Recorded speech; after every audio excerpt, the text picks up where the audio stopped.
Nakapag-imprenta na ang COMELEC ng mahigit 70% ng target nilang bilang ng balota para sa Hatol ng Bayan 2025 sa Mayo. Tuloy-tuloy din ang iba't ibang preparasyon at aksyon ng ahensya habang papalapit ang eleksyon. Yan ang ulat ni Harley Balvena.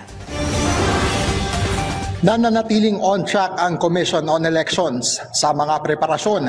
Mahigit 2 buwan bago ang 2025 midterm elections sa Mayo. Umabot na sa 48.9 milyon na balota ang naimprenta mula sa target na kabuang 68.54 million ballots. 1.5 milyon na balota ang target na maimprenta kada araw at inaasahang matatapos ito sa kalagitnaan ng Marso. Sa report naman ng Special Backlash Task Force, 124,365 campaign posters na ang nabaklas dahil sa paglabag sa mga panuntunan. Nakipag-ugnayan din ang COMELEC sa iba't ibang survey organizations at pumayag silang magparehistro para maisailalim sa regulasyon. Ito ay upang maiwasan ang irregular na paggamit ng mga kandidato sa mga survey para sa kanilang kampanya.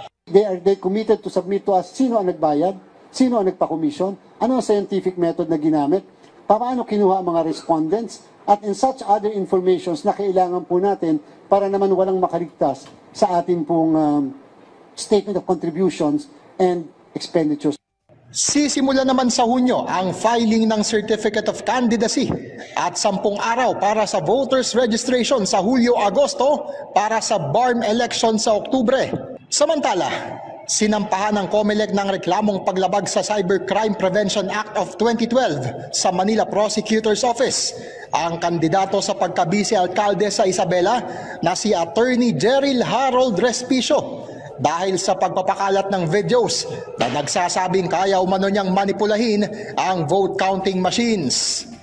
Maliban sa misinformation, napakamapangalip po ito sapagkat isipin nyo, ngayon palang kinukondisyon ang isip ng sambayanan na pwedeng gawa ng paraan ang ating pong halalan. Plano ring sampahan si Respicio ng disqualification case, disbarment case at pagbawi sa kanyang PRC license dahil napag-alamang isa rin siyang certified public accountant. Upang mapalakas naman ang kampanya laban sa misinformation at disinformation sa panahon ng eleksyon, nilagdaan ang Pledge of Commitment sa pagitan ng mga katuwang ng COMELEC Task Force KKK, kabilang ang Department of Information and Communications Technology, Philippine National Police, CICC, National Telecommunications Commission at iba pang election watchdogs, educational institutions at iba pang grupo. Harley Balvena para sa Pambansang TV sa Bagong Pilipinas.